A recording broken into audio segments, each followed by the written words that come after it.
নদীতে ভাসছে কুমির। বিগত কয়েক দশকে যে নদীতে কুমিরের দেখা মেলেনি, সেই নদীতে কুমির দেখা যাওয়ায় ঘুম হারাম এলাকাবাসীর। গোসল থেকে শুরু করে যে মানুষগুলো নদীর পানির উপর নির্ভরশীল, তাদের মধ্যে আতঙ্কের কারণ হয়ে দাঁড়িয়েছে এই কুমির। একটি কিংবা দুটি নয়, বেশ কয়েকটি কুমির ঘোরাফেরা করছে এই শাখা নদীতে। নদীতে আসা কুমিরকে কেন্দ্র করে নদী পারে যে আবহ তৈরি হয়েছে তা চোখে পড়ার মতো। কুমিরকে বাগে আনতে অভিনব পন্থাও অবলম্বন করেছেন কেউ কেউ। কুমিরকে আকৃষ্ট করতে আশপাশে বেঁধে রাখা হচ্ছে ছাগল, পানিতে ভাসিয়ে দেওয়া হচ্ছে জ্যান্ত হাঁস, আর তা দেখতে আসছেন এলাকার সব বয়সী নারী পুরুষ। স্যান্ডেলিনা সো, রূপচর্চায় আভিজাত্য। এই একটা আছে পানি দুইটা, একটাই তো উঠে দেখি, এখন কয়টা তা বাবা জানেন। খালি বললাম যে মুখখান দেখি, আর ভিতরে আর কত বড় চাকরি আছে, পানির ভিতরেই থাকে।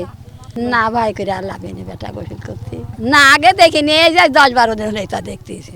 গাঙে আমরা কুমির দেখতে আসি, আমরা ভয় জ্বালা গাঙে নামতে পারছি নি, কুমিরের জন্য পানি নিতে আসতে পারছি নি, গোসল করতে আসতে পারছি না আমরা।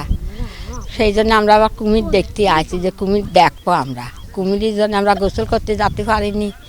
কুষ্টিয়ার গড়াই নদীতে দেখা মিলেছে এসব কুমিরের। গত এক সপ্তাহ ধরে পদ্মার এই শাখা নদীতে বিচরণ করছে কুমিরগুলো।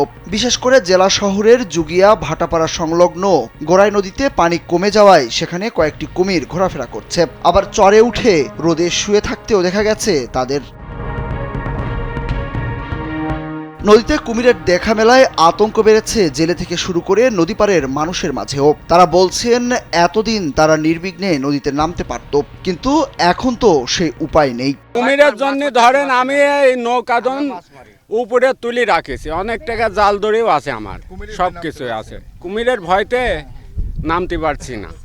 এটা খুবই একটা আতঙ্কের বিষয়, কারণ পদ্মার শাখা নদী গড়াই নদীতে অনেকে গোসল করতে আসে, তো সাধারণত এখানে কুমির দেখা যায় না, তো একাধিক কুমির দেখা দেওয়া একটা আতঙ্ক বিরাজ করছে। তবে মজার বিষয় হলো, স্থানীয় এক পশুপ্রেমী কুমিরগুলোকে বশে আনতে খাবার হিসাবে ছাগল ও হাঁস এনেছেন। কুমির যাতে করে সহজেই খেতে পারে সেজন্য নিরাপদ স্থানে রাখা হয় তা। ওদের ভাষা বুঝতে হলে ওদেরকে খাদ্য দিয়ে ওর দৃষ্টিগোচরটা করতে হয়। যতক্ষণ না আমি ওর চোখে চোখে না করতে পারবো, ততক্ষণ আমি ওর সাথে সম্পর্ক করতে পারবো না। ওই জন্য ও যাতে আকৃষ্ট হয় সেই জিনিসগুলো দিয়ে আমি ওকে আকৃষ্ট করার জন্য চেষ্টা করছি। আর বিভাগীয় বন কর্মকর্তা ক্যাশপি বিকাশ চন্দ্র জানান, বিভাগীয় কর্মকর্তাদের বিষয়টি জানানো হয়েছে, তারা এসে কুমিরগুলো নিয়ে কাজ করবেন। আমরা ওয়াইল্ড লাইফ ডিভিশনকে জানাইছি। এটা তো আমার এখতিয়ারভুক্ত না, আসলে আমার জুরিসডিকশন হলে এটা ম্যানেজমেন্ট করে খুলনার ওয়াইল্ড লাইফ ডিভিশন। হ্যাঁ, তাদেরকে জানানো হয়েছে, তাদের টিম হয়তো কালকে আসতে পারে।